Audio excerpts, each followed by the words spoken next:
I was just trying to get home, sitting quietly in seat 12 Farid, wearing a hoodie, blending into the crowd.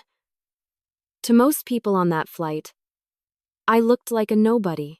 They whispered, laughed, and even the flight attendant rolled her eyes at me. But then, the plane stopped at Andrews Air Force Base. A squadron commander stepped on board, scanned the cabin, and locked eyes on me. His voice cut through the silence. "Midnight Viper?" In that instant, everything changed. Status games, cruel smirks, even my own family's doubts back home. And none of them saw it coming. I boarded the Seattle flight to DC like it was any other day. Hoodie, worn jeans, sneakers that had seen better days. Nothing about me screamed, important. And honestly, I liked it that way. Invisible was easier. Seat 12 Farid, window seat, business class upgrade I'd snagged with miles.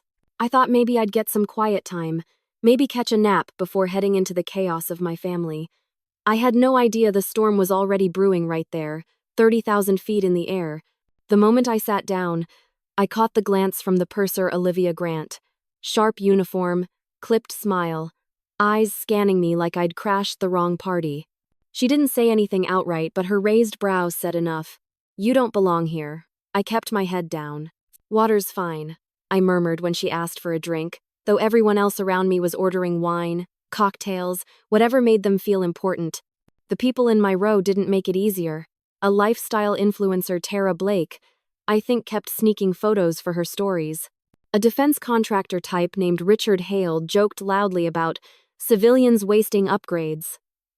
His voice carried, pulling laughs from a couple of suits. Claire, Ethan, Mark. I froze. My heart sank. But I reminded myself, you've been in cockpits with alarms blaring and a wingman losing altitude. You can handle a few snide remarks. Still, every time Olivia passed, she lingered a little too long, asking if I really had the right boarding group, or whether I wanted to switch seats with someone who travels more often. My chest tightened, but I stayed polite. That's how I was raised, don't cause a scene. But inside, the words stung. And the timing couldn't be worse. I was flying home for Mom's 60th, plus a so-called family meeting. My sister Brooke had been stirring the pot again, pushing Mom to restructure the family's college savings account, the one I'd been putting money into for years. Brooke, the realtor, the golden child, wanted control. She'd been hinting I was unstable, always on the road, maybe even that I'd exaggerated my service in the Air Force. My throat burned every time I thought about it. So, I just sat there, staring out the window, letting the clouds roll by, trying to brace myself, trying not to let the whispers, the stares, the judgment crack my composure. Then the captain's voice came over the intercom. "Ladies and gentlemen, we'll be making a brief stop at Andrews Air Force Base before continuing to DC." The suits around me perked up, grinning. They were already talking about the list of VIPs who'd get to step onto the tarmac and meet real pilots. Tara flipped her hair and bragged about knowing someone in public affairs. Olivia smirked as she passed my seat again. Me? I just sipped my water, staying quiet. I wasn't on any list. I wasn't invited to any tarmac. To them, I was just the woman in 12 Farid who didn't belong. If only they knew. When the wheels touched down at Andrews, the cabin buzzed with anticipation. Suits straightened their ties. Tara reapplied lipstick, and Olivia's voice sharpened with that fake politeness tone. "Please remain seated until I call your name." I sat still, eyes on the tray table, invisible again. One by one, names were called. Richard Hale, Tara Blake, Claire Donovan. They all strutted down the aisle like contestants on some pageant runway. I could hear the nervous chuckles, the "see you on the tarmac" whispers. Olivia glanced at me once, then moved on quickly like she was relieved I wasn't on the list. The door opened. The sound of jet engines hummed faintly outside. Then boots, heavy, precise military boots on the jet bridge. The cabin went still. A man stepped in, tall, squared shoulders, uniform pressed within an inch of its life. He scanned the cabin with the ease of someone used to commanding attention. His eyes swept past row after row, until they locked onto me. I froze. My chest tightened. My palms started sweating. He walked straight down the aisle, ignoring the VIPs who were already half standing to greet him. He stopped right in front of my seat. His voice was firm but carried a softness only someone who truly knew could have. Midnight Viper? I felt my throat close. My heart slammed against my ribs. Slowly, I stood. My voice cracked. It's been a while, Major. And just like that, the atmosphere shifted. Whispers rippled through the cabin. Heads turned. Olivia's smile twitched, then vanished altogether. The man Major Kyle Bennett stepped aside and gestured toward the door. Ma'am, if you'd join us on the tarmac. I walked down that aisle, every eye on me. Every cruel smirk replaced with confusion, awe, even a hint of guilt. Tara's phone slipped from her hand. Richard's mouth hung open. Someone muttered, "Wait, she's military?" When I stepped onto the tarmac, the sunlight hit, and there they were, a full squadron of F-22 pilots standing at attention, boots aligned, visors down, backs straight. The kind of salute you don't fake. My chest tightened again, but this time with pride, not shame. Major Bennett handed me something wrapped in a cloth. I unfolded it and almost lost my composure. My old flight helmet. The call sign patch still stitched across the top. Midnight Viper. Memories I'd tucked away nights guiding squadrons through storms. Moments of silence after impossible missions came rushing back. My hands shook as I held it. One of the younger pilots stepped forward, eyes sharp but voice trembling with respect. "Ma'am, it's an honor. We studied your flight logs in training." For a moment, I couldn't breathe. I looked at him, then at all of them lined up under the morning sun, and I realized these were kids when I flew those missions. They'd only heard the stories. Now, here they were, saluting me. I whispered, more to myself than anyone, I was just doing my job. But in that instant, everything shifted. The people who mocked me inside that cabin, they weren't the center of the room anymore. I was. When I stepped back into the cabin, the air felt different, heavy, charged. The same people who had mocked me minutes earlier were now stiff in their seats, eyes darting anywhere but at me. Olivia's fake smile had been replaced with a tight, uneasy line. She handed me a glass of water without a word this time. I slid back into 12 Farad, helmet on my lap. My hands still trembled, but not from nerves this time, it was something else. Pride, maybe. Relief. The years I'd kept hidden were suddenly out in the open, and there was no shoving them back into the shadows. The engines roared as we took off again, climbing into the blue. I stared out my window, the clouds blurring by. Then movement. Sleek silver shapes cutting through the sky. 2 F-22 second, one on each wing, sliding into perfect formation. My breath caught. The cabin gasped collectively. And then, the radio crackled. It wasn't for the passengers. It wasn't even for the captain. It was for me. Eagle 1 to Midnight Viper, do you copy? I froze. My chest tightened. Every eye in that cabin seemed to turn toward me. Slowly, I lifted the receiver the crew had quietly placed on my armrest. My voice wavered at first, then steadied. This is Midnight Viper. I copy. The gasps behind me almost made me smile. Hold formation until Lawson flight clears DC airspace, I added, slipping into old instincts, the rhythm of command I thought I'd buried. The pilots confirmed, crisp and sharp. Outside the window, the jets adjusted seamlessly. You could hear a pin drop in that cabin. Richard Hale, loudmouth defense contractor, was pale now, his eyes glued to the window. Tara fumbled with her phone, trying to snap pictures without being obvious. Ethan, who'd called me a nobody, mouthed silently, like he couldn't process it. Even Olivia avoided my gaze, cheeks flushed with something that looked a lot like shame. I should have felt vindicated, and part of me did. But another part, a quieter part, just felt tired. Tired of hiding. Tired of carrying memories alone. Tired of proving myself to people who'd already decided I wasn't enough.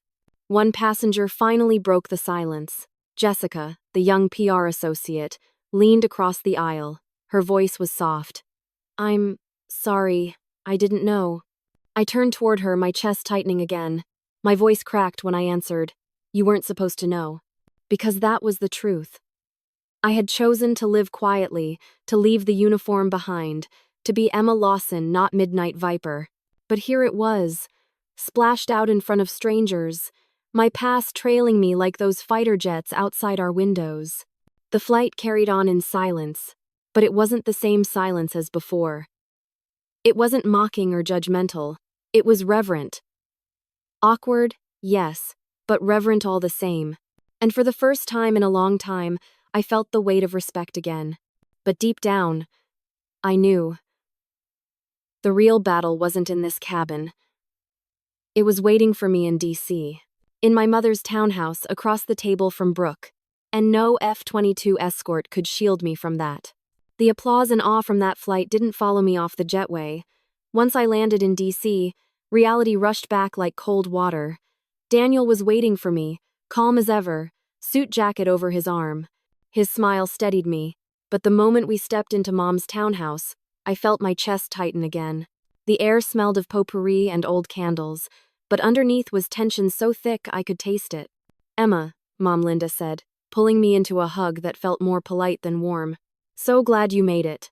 Her eyes flicked past me to Daniel, then back, as if checking whether we came prepared for a fight. Brooke was already there, perched on the armrest like she owned the place, manicured nails tapping her phone. "You're late," she said with that sing-song tone she'd perfected since childhood. "We were just talking numbers." Of course they were. Pastor Whitaker sat awkwardly in the corner chair, clasping his hands like a referee who didn't want to be there. Papers lay spread across the dining table: deeds, savings account statements, documents that screamed ambush. Daniel gave me a look, the one that said, "Breathe, don't let them set the tempo." Brooke slid a folder toward me. "We've been thinking. Since you travel so much and don't really contribute consistently anymore, maybe it's best if I take temporary stewardship of the college fund. Just until things stabilize." I blinked. My chest tightened so hard it hurt. Temporary stewardship? My voice cracked, sharper than I intended. "It's just practical," she pressed on. "Mom agrees. Pastor says families work best when responsibility is with the one who's most present." Her smile was razor-edged. I looked at Mom. She avoided my eyes, fiddling with the edge of her church bulletin. "It would only be until Brooke gets settled," she murmured. Settled? Brooke had been getting settled for 10 years. Every new condo, every new car, every new excuse. Daniel spoke before I could explode. "And by settled, you mean borrowing from the fund for her down payment?" His tone was ice. Brooke's smile faltered, then sharpened again. "It's an investment, Daniel. Real estate only grows. It's not like Emma needs it, she doesn't even have kids." That one landed like a punch. My chest hollowed out. I pushed the papers back across the table. "This account isn't for you, Brooke. It's for your daughter. My goddaughter. Remember?" Her eyes narrowed. "Don't make this dramatic. You've always exaggerated things: your career, your role in the family, maybe even your military service. People talk, Emma." That cut deeper than anything she'd said so far. Pastor Whitaker cleared his throat nervously. "Now, Brooke," but I couldn't hear him. My ears rang, my vision blurred. She'd said it out loud. The rumor she'd been spreading for years, that I was a fraud. I stood frozen, heart pounding. Then, quietly, I whispered, "So that's what this is really about." Nobody answered. I stepped out onto the porch, the cool night air cutting through the storm brewing in my chest. My hands were shaking so badly I had to grip the railing just to steady them. The whispers from inside still echoed in my head, exaggerated. Fraud. Unstable. Words my own sister had planted. Words my own mother had let take root. I sucked in a breath, forcing it out slowly, like I used to before takeoff. 1, 2, 3. Still, my chest tightened. My throat burned. Then I heard the creak of the gate. Aunt Carol walked up, her familiar cardigan draped over her shoulders, a shoebox in her hands. She gave me that soft smile only she could pull off, gentle, knowing, almost sad. "Thought you might need these tonight," she said, pressing the box into my arms. I opened it, and my knees almost gave way. Inside were pieces of my life I thought were long gone. My pilot wings, a faded patch with my call sign, letters from crew members I'd guided home. A photo signed, "Thank you for bringing us back." My voice cracked. "Where did you?" "Your mom packed them away after you left the service. Said it was better for the house image if those reminders weren't around." I couldn't throw them out, so I kept them. Tears stung my eyes. For years, I thought maybe I was crazy for holding on to the past, but Carol hadn't forgotten. She'd seen me.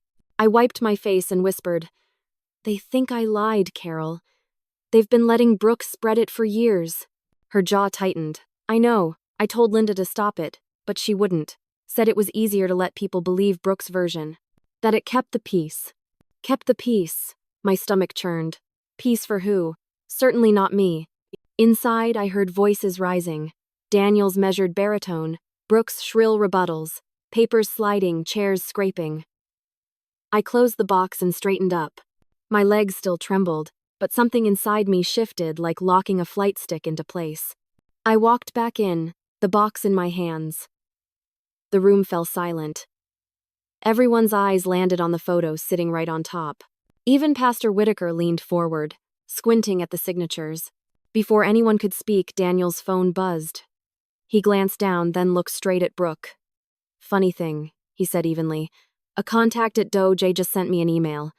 Defense contractors are reviewing personnel conduct after a certain viral incident on a flight this morning. Richard Hale's name came up. And look, so did Mark Ellis's, both tied to a document that looks awfully similar to this draft deed." Nut. Brooke's face drained of color. I set the shoebox on the table and slid the photo toward her. "I didn't quit under a cloud. I took responsibility so a pilot with kids wouldn't have to. That's who I am. That's what you erased." My voice cracked again, but this time I didn't back down. The room was still. Mom clutched her church bulletin like a lifeline. Pastor Whitaker finally broke the silence. "Perhaps there's truth here that needs honoring." But Brooke just crossed her arms, eyes burning with defiance. "This doesn't change anything." And for the first time all night, I smiled because I knew she was wrong. The room held its breath, waiting for someone to move. My mother sat stiff, her fingers worrying the corner of that bulletin until it nearly tore. Brooke stood with her chin high, arms crossed like a soldier refusing to yield. Then Daniel's phone buzzed again. He read quickly, his jaw tightening before he passed the screen to me. It was an email from Major Bennett's office. Attached a redacted commendation report. My commendation report. My eyes blurred as I scrolled through lines confirming what I had lived. My call sign, the squadron I guided through the storm, the decision that could have cost lives but didn't. Daniel's voice was calm but razor sharp. "That's official, straight from the Air Force. So unless you'd like to call the Department of Defense liars, Brooke, I'd say the rumor dies tonight." Brooke faltered for a moment, then rallied, her voice shrill. "Oh, come on, a piece of paper? Probably some ceremonial fluff. You always had a way of spinning things, Emma, playing the victim." I swallowed hard, my hands trembling, but I forced myself to meet her eyes. "You think I wanted this life? The silence, the nightmares, the weight of every decision? I didn't play the victim, Brooke. I lived with choices you can't even imagine." My voice cracked, but I pushed through. "And all I ever asked for was respect from you, from Mom. But instead, you built your success on tearing me down." Aunt Carol's voice cut in, quiet but firm. "She's right. I watched you twist her story for years. It kept the spotlight on you, Brooke. But it broke Emma." Pastor Whitaker shifted uncomfortably. "Maybe it's time to stop debating and start repairing. Family can't heal without truth." Lack. But Brooke wasn't done. With a smug look, she pulled out her phone. "Funny you mention truth, because I recorded Emma outside earlier, crying, shaking, playing up her pain. I'll show everyone exactly how manipulative she really is." Daniel didn't even flinch, he just gestured toward her screen. "Check your timestamp." Confused, she glanced down. He continued, voice like steel. "That was the exact moment Bennett's office sent me Emma's commendation. And you know what else? That little recording of yours? It came right after you were texting with Olivia Grant, the purser who mocked Emma on the flight. Care to explain that?" The color drained from Brooke's face. Mom gasped softly. For once, she didn't defend her. I took a deep breath and set my hands flat on the table. "I want 3 things," I said quietly. 1, stop spreading the rumor. Tonight. 2, restore joint control of the college fund. No more drafts or backroom deals. And 3, apologize. To me, for years of letting this lie grow. The silence was deafening. Brooke's jaw worked, but no sound came. Mom's eyes filled with tears as she finally whispered, "I'm sorry. It wasn't everything. It wasn't enough. But it was a start." "Brooke?" she stormed out, slamming the door behind her. I sat there, heart pounding, realizing the battle wasn't over, but for once, the truth had finally cut through the noise. The slam of the door rattled the walls, but the silence that followed was even louder. Mom's tears fell quietly into her lap. Pastor Whitaker mumbled something about grace and healing, though even he looked shaken. Aunt Carol reached across the table and placed her hand over mine, steady, warm, anchoring me. Daniel stood tall beside me, his presence enough to keep the room grounded. For the first time that night, I didn't feel alone. The next morning, the fallout began. Brooke's brokerage firm put her license under review after that draft deed surfaced online. Apparently one of her colleagues had leaked it. Mark Ellis, her boyfriend's firm partner, tried to spin it as a misunderstanding, but the emails tied to Richard Hale's defense contracts dragged both of them into a bigger mess. Their names weren't just whispered, they were printed in official memos. As for Olivia Grant, the airline issued a statement about professional conduct, and though they didn't name her, word spread fast enough. Her texts with Brooke painted a picture she couldn't scrub away. I didn't lift a finger to make any of it happen. It all unraveled on its own. When Brooke finally called a week later, her voice was sharp, brittle. "You ruined me, Emma." I stayed calm, gripping the phone tightly. "No, Brooke, you ruined yourself. I just stopped covering for you." Then I hung up. It wasn't triumph, it wasn't vengeance, it was boundary. Aunt Carol stepped in to help manage the college fund, with Daniel as co-signer. For the first time in years, I felt peace about it, knowing the money would actually reach my goddaughter. Mom avoided me for a while, maybe out of guilt, maybe out of habit, but when she did call, her voice was softer. Unsure but softer. I let her in, cautiously. One Sunday, I went with Carol to church. I sat quietly in the back pew, away from the spotlight. People glanced at me differently now, half recognizing, half curious. I didn't correct them. I didn't need to. The salute on the tarmac, the viral photos, the helmets and commendations, none of it mattered in that room. I was just Emma. But as the choir sang, I felt something shift inside me. For years, I'd been hiding, shrinking, letting Brooke's voice drown out my own. That night in the townhouse, I finally spoke, cracked voice, shaking hands and all, and for once they listened. I don't know if Brooke will ever forgive me. I don't know if Mom will ever truly see me. But I do know this. I will never again let someone write my story for me. Because I'm not just the woman in seat 12 Farid. I'm not just Midnight Viper. I am Emma Lawson. And I've earned my place at the table. Looking back, I realized the cruel words from strangers on a plane weren't the ones that cut deepest. It was the whispers inside my own family, the way my sister twisted my story, the way my mother let it stand. That betrayal stung far more than Tara's smirks or Richard's loud jokes ever could. But that night in my mom's townhouse, when I finally laid the truth on the table, something shifted. I didn't walk away with everyone's love neatly restored. Life isn't a movie. Brooke still blames me. Mom still struggles to balance appearances with honesty. But I walked away with something far more important. Boundaries. The knowledge that I can claim my space, that I don't have to shrink myself to make others comfortable.